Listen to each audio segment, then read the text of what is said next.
It's an honor to be preaching for you this morning on the feast of the Transfiguration, which is the name day for all those of you who are from Transfiguration Parish.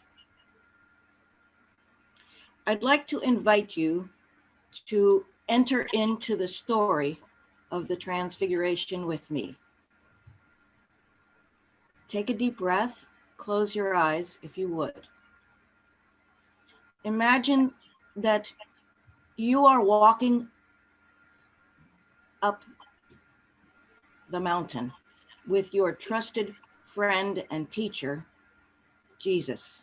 With you are Peter, James, and John. It's just the five of you. You go up to the top of the mountain, which is the highest point for miles around. And as you're standing in the stillness, Jesus begins to glow. His clothes get whiter and whiter and whiter. It's a dazzling white, a blinding white. You've never seen a white like this. It's so intense that you have to cover your eyes and look away. It's terrifying. Peter's saying something, you don't know what.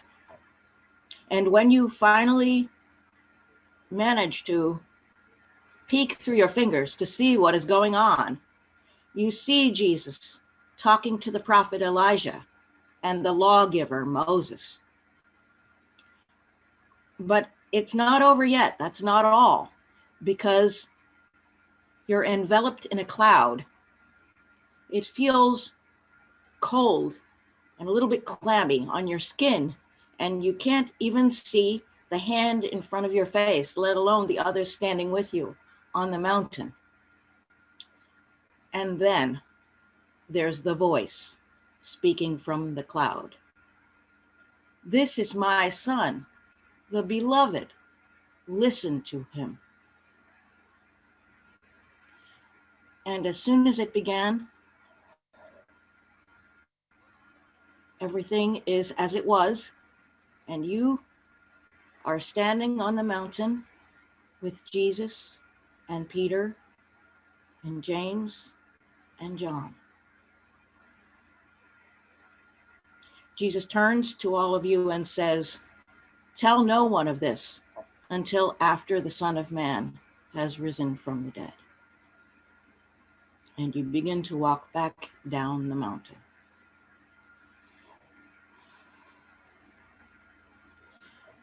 Take a moment to come back to the here and now, sitting in your seat. Well, my pulse is racing a little bit after that, isn't yours? But we have to ask with the disciples, what does it all mean? And I think what an experience like that means for us is that after going through something like that, you know in your bones, with a deep kind of knowing that no words could express, that Jesus is the Son of God. He's not just a nice guy who got a lot of things right. He's not even a great prophet or a great lawgiver like Elijah or Moses. He is the Messiah.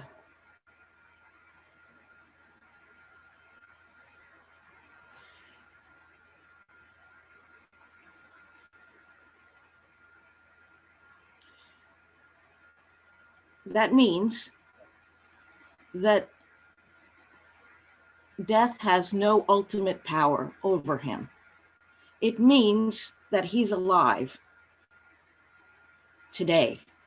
Yes, we know that after this, he suffered and died on the cross, but we also know that he rose.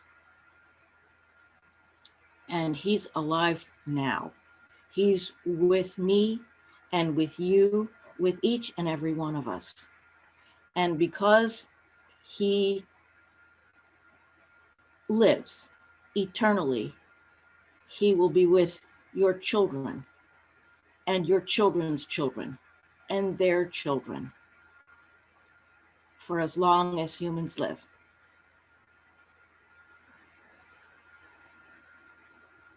We will never be alone. He will never let us go because we are his and he is ours and he is with us.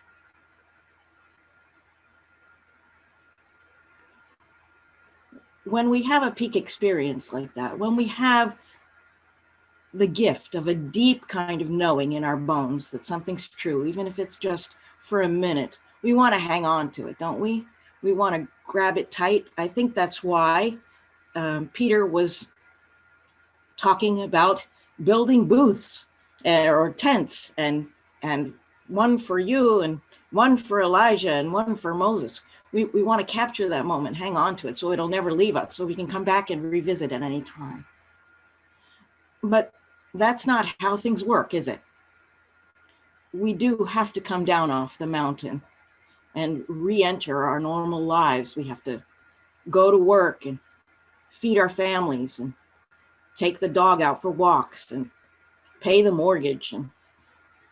And we live in times of such deep political divisions and racial tensions that sometimes we can barely seem to talk to one another.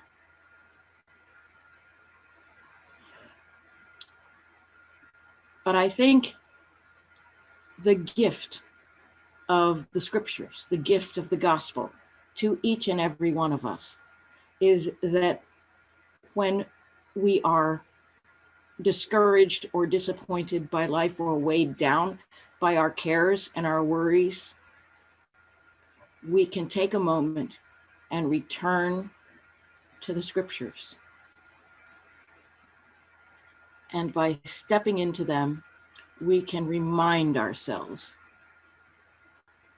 of the power and the glory of God and of his Son, Jesus Christ. And that we are not alone, that God is with us and his Son, Jesus, is with us through everything.